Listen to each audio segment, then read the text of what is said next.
नमस्कार मित्रों, कैसे हैं आप सभी। स्वागत है आपका मिहिर ज्योतिषम वास्तु। पहले इसका नाम हुआ करता था ज्ञान एक खोज। मित्रों, महाशिवरात्रि का पर्व आ रहा है और वो है 8 तारीख यानी 8 मार्च 2024 को, और उस दिन अंतर्राष्ट्रीय महिला दिवस भी है। तो जो महाशिवरात्रि करेंगे 8 तारीख को यानी कि बुधवार को, क्षमा कीजिए शुक्रवार को, उनका नहाई खाई होगा बृहस्पतिवार यानी 7 तारीख को ही। और बहुत सारे लोगों का गृह प्रवेश का भी मुहूर्त है 6 तारीख को और 7 तारीख को। तो गृह प्रवेश का मुहूर्त है, जिनका गृह प्रवेश हो रहा है या फिर कहीं हो रहा है उनको शुभकामनाएं। और 8 तारीख को महाशिवरात्रि है, उसकी भी शुभकामनाएं। हम इस वीडियो में उसी की चर्चा करेंगे। उस दिन आप क्या क्या उपाय कर सकते हैं, भगवान को कैसे प्रसन्न कर सकते हैं। और याद रखिए ये महाशिवरात्रि है, मतलब रात्रि का इसमें महत्व ज़्यादा होता है। नवरात्रि, शिवरात्रि, जो भी रात्रि के जो पर्व होते हैं ना, कृष्ण पक्ष के पर्व होते हैं, उसमें वो काफ़ी ज़्यादा महत्वपूर्ण होते हैं रात्रि में। तो आपको पूजन जो करना होता है गोधूली बेला से के बाद ही करना होता है, उसका ज़्यादा फल पुण्य प्राप्त होता है। ये सामने आपको एक फ़ोटो दिख रहा है, एज एबव एज बिलो, मतलब जो आपको दिखता है सामने जैसा दिखता है वैसा ही ठीक उसके नीचे भी होता है। अर्थात कोई भी चीज़ जैसे कोई मेहनत कर रहा है, सफलता प्राप्त हो रहा है, तो सफलता प्राप्त होने के पीछे का जो उसका जो मेहनत होता है वो उतना ही बड़ा मेहनत होता है। जो पेड़ आपको सामने दिखता है उसकी जड़ें उसको संभालने के लिए ज़मीन के अंदर उतनी ही बड़ी होती हैं। सामने जो आपको एक फ़ोटो दूसरा दिख रहा है, ये बहुत ही जानकारी वाली चीज़ है। आप इसको स्क्रीनशॉट लेकर रख सकते हैं और इसको पढ़िए, ध्यान से पढ़िए, तो आपको पता चलेगा। आपकी जो हथेली है ना, हथेली में ही सारे तीर्थ मौजूद होते हैं। पितृ तीर्थ, आप तो बहुत सारे लोग जो तर्पण करते होंगे अपने माता पिता का या फिर जो पूर्वजों का जब तर्पण किया जाता है तो उसमें पितृ तीर्थ का प्रयोग किया जाता है। पितृ तीर्थ मतलब कि तर्जनी उंगली, जिसे इंडेक्स फिंगर कहते हैं, और जो आपका अंगूठा है उसके बीच का जो पार्ट होता है उसे पितृ तीर्थ कहते हैं। वहाँ से पानी देने पर हमारे पितरों को प्राप्त होता है। तो इसको स्क्रीनशॉट लेके आप पढ़िए और जानिए कि कहाँ कहाँ से कौन कौन तीर्थ हमारे हाथ में मौजूद होते हैं।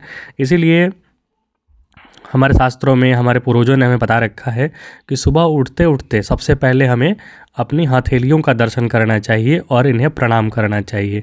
इसका मंत्र भी होता है, तो इसके बहुत अलग अलग मायने भी होते हैं। आप ये सब देख के स्क्रीनशॉट लेकर पढ़ा कीजिए और सुबह सुबह उठते उठते हथेली का दर्शन कर प्रणाम किया कीजिए। इसके बड़े फ़ायदे हैं। आपको जानकर हैरानी होगी कि दिशा जो होता है ना, दिशा भी तय करता है, यानी जो डायरेक्शन होता है वो भी तय करता है कि आप कैसा पूजा कर रहे हैं। यदि आप दक्षिण दिशा की ओर मुख कर जल दे रहे हैं तो वो पितरों को प्राप्त होता है। पूर्व दिशा की ओर जल मुख करके जल दे रहे हैं तो वो देवताओं को प्राप्त होता है। उत्तर दिशा की ओर जो तर्पण किया जाता है या जो पानी दिया जाता है वो हमारे ऋषिगण जो तपस्या कर रहे हैं उनको होता है। और पश्चिम दिशा में जो मुँह करके कार्य किया जाता है वो व्यभिचार या फिर जो तांत्रिक प्रक्रिया होता है उसके लिए किया जाता है। 8 तारीख को जब आप महाशिवरात्रि का पूजन करें तो पहला तो आपको उपवास रखना चाहिए उस दिन। लेकिन यदि आप नहीं रख सकते हैं या फिर नहीं रखते हैं, सिर्फ प्रथम बार कर रहे हैं, तो प्रथम बार उपवास मत रखिएगा, क्योंकि ये वर्ष लावण वर्ष था और लावण वर्ष में कोई भी पर्व प्रारंभ नहीं किया जाता है। तो आप बस इतना कीजिएगा, कम से कम रात में ना खाइए, आप दिन में ही खा लीजिए और रात में उपवास कीजिए, क्योंकि शिवरात्रि है और रात्र में जितना आप जग सके, आपके घर के पास मंदिर हो या फिर अपने घर में मंदिर हो, तो वहाँ बैठकर आप शिव जी की, यदि आप स्वयं न पढ़ सकें तो आप सुने, कहीं से शिव पुराण की कथा सुने या फिर शिव जी से संबंधित कथा सुने, शिव जी का नाम स्मरण करें, ओम नमः शिवाय का जाप करें। या फिर सबसे उत्तम जो मैं बता रहा हूँ, क्योंकि भगवान शिव को राम नाम अति प्रिय है।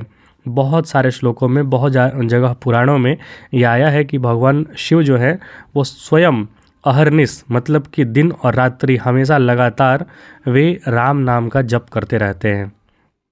और ऐसा भी शास्त्रों में है कि जो उनके गले में, भगवान शिव जी के गले में जो हलाहल विष है उसको उन्होंने राम नाम के प्रभाव से ही रोक रखा है, क्योंकि भगवान शिव के दिल में यानी हृदय में राम नाम विराजमान है और मुख से हमेशा राम नाम चलता रहता है। तो एक नीचे राम नाम हो गया और एक ऊपर राम नाम हो गया गले से ऊपर, तो वो संपुटित हो गया है, इसी से विष का प्रभाव नहीं होता है। तो आप शास्त्रों की ही बात मानिए, भगवान की बात मानिए और राम नाम का आप संकल्प लीजिए। महाशिवरात्रि के दिन राम नाम का जितना ज़्यादा आप जप कर सके, जितना ज़्यादा कर सके, उसका ही बड़ा ही पुण्य प्रभाव मिलता है। और वैसे भी आपको पता है, जब आपकी मृत्यु हो जाएगी या किसी की भी मृत्यु होती है तो हमारे यहाँ मान्यता है, हमारे यहाँ प्रथा है कि उसे राम नाम का उच्चारण करते हुए स्मशान घाट तक ले जाया जाता है, ताकि वो अंतिम समय कम से कम राम नाम सुन सके, जिससे कि उसका कल्याण हो जाए। राम नाम सकल शुभ, सकल सुख, सकल सिद्धि को देने वाला होता है। तो आप मरने के बाद क्यों सुने? आप अभी जीवित अवस्था में हैं, आप जागृत अवस्था में हैं, आप अभी क्यों न राम नाम का जप करें? तो महाशिवरात्रि के दिन सबसे अमोघ उपाय मैं आपको बता रहा हूँ, जो बिना मतलब क्या ही कहा जाए, इसमें कोई खर्चा नहीं है। सिर्फ आपको बस बहुत सारे लोग कहते हैं कि हम बैठ के राम नाम जपते तो हैं, लेकिन हम कहीं और सोचने लगते हैं। तो भैया, ये मन है और मन पर नियंत्रण देवताओं का नहीं होता है, तो हम सामान्य मानवों का मन पर नियंत्रण कहाँ से हो सकता है? पूर्ण नियंत्रण करने का प्रयास कभी भी ना करें। चलने दीजिए दिमाग में जो चल रहा है, लेकिन आप मुख से कम राम नाम का जप कीजिए, वही आपके कल्याण का कारण बनेगा। ये सामने आपको जो दिख रहा है ग्रह गोचरीय स्थिति, वह 8 मार्च 2024 की है। इस दिन लगन बदल सकते हैं, क्योंकि दिन में 12 लगन होते हैं, लेकिन जो ग्रह स्थिति है ना, वो यही सब लगभग सेम रहने वाला है। उस दिन मकर राशि में ही दिन भर और रात्रि पर्यंत, लगभग आधा रात्रि तक वो मकर में ही रहने वाले हैं चंद्रदेव। तो मकर राशि वालों के लिए तो बड़ा ही महाशिवरात्रि जो है बड़ा ही शुभ है। उनको ये प्रयास ज़रूर करना चाहिए कि आप जितना से जितना ज़्यादा, यदि आपने कहीं से गुरु मंत्र ले रखा है, गुरु दीक्षा ले रखा है, तो आप वो मंत्र भी जप सकते हैं।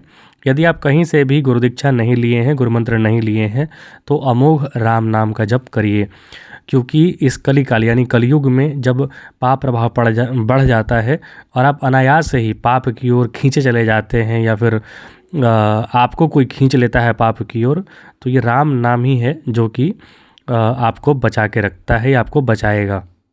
और बहुत सारे लोग मुझसे बहुत तरीके के उपाय पूछते हैं, तो मैं बहुत सारा उपाय नहीं बताता हूँ। कारण ये है कि बहुत सारा जो पूजा पद्धति का जो मैं आपको उपाय बताऊंगा, वो आप ढंग से कर नहीं पाएंगे, या फिर बहुत सारे लोग जो है उसमें कोई कहीं ना कहीं त्रुटि कर देते हैं, गलती कर देते हैं, जिसका कि उन्हें अच्छा फल न मिल के खराब फल ही प्राप्त हो जाता है, और फिर वे बाद में ज्योतिषी को या फिर पंडित को गाली देते हैं। क्योंकि जितना धर्म करेंगे आप, जितना धर्म की ओर जाएंगे, उतना आपको नियम मानना पड़ेगा। आप यदि अपने हिसाब से नियमों को ढालेंगे तो याद रखिए परिणाम भी आपको उसी हिसाब से मिलेगा। तो इसलिए ये जो राम नाम का जप है, इसमें कहीं कोई नियम नहीं होता है।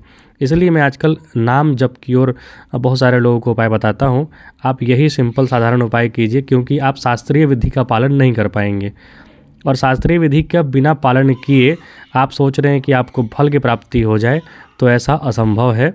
जो रावण था, उसे भी वेदों के अनुसार ही कार्य करके शक्ति प्राप्त हुआ था। तो आप यदि कोई कर्मकांड करना चाहते हैं, धार्मिक अनुष्ठान करना चाहते हैं, तो पूर्ण विधि विधान का पालन करना होगा, अन्यथा आधा अधूरा कीजिएगा तो आधा अधूरा और दुष्ट परिणाम मिलते हैं। तो बेहतर है वो उपाय ज़्यादा कीजिए आप जिसमें गलती होने की संभावना, त्रुटि होने की संभावना बिल्कुल नगण्य हो। तो नाम जप जो होता है, नाम जप में त्रुटि होने की संभावना बिल्कुल कम रहती है। और नाम जप में आप राधे राधे जप सकते हैं, बहुत जपते हैं, राम राम जप सकते हैं, आप कृष्ण कृष्ण जप सकते हैं। तो मैं तो राम नाम आपको बता रहा हूँ, क्योंकि मैं वही जपता हूँ। शुक्रवार यानी कि महाशिवरात्रि जिस दिन है 8 तारीख को, उस दिन राहु और बुध की युति है, और साथ ही साथ जो शनि महाराज हैं वो सूर्य के नज़दीक, सूर्य देवता के बहुत नज़दीक होने से वो अस्त अवस्था में है। सूर्य शुक्र शनि का यहाँ पर युति बन रहा है। इस मार्च महीने में जो खासकर मिथुन राशि के जातक हैं या फिर कुंभ राशि के जो जातक हैं, उनके लिए थोड़ा उथल पुथल जीवन में आने वाला है। थोड़ा संभल के सतर्कतापूर्वक आप आगे बढ़ें।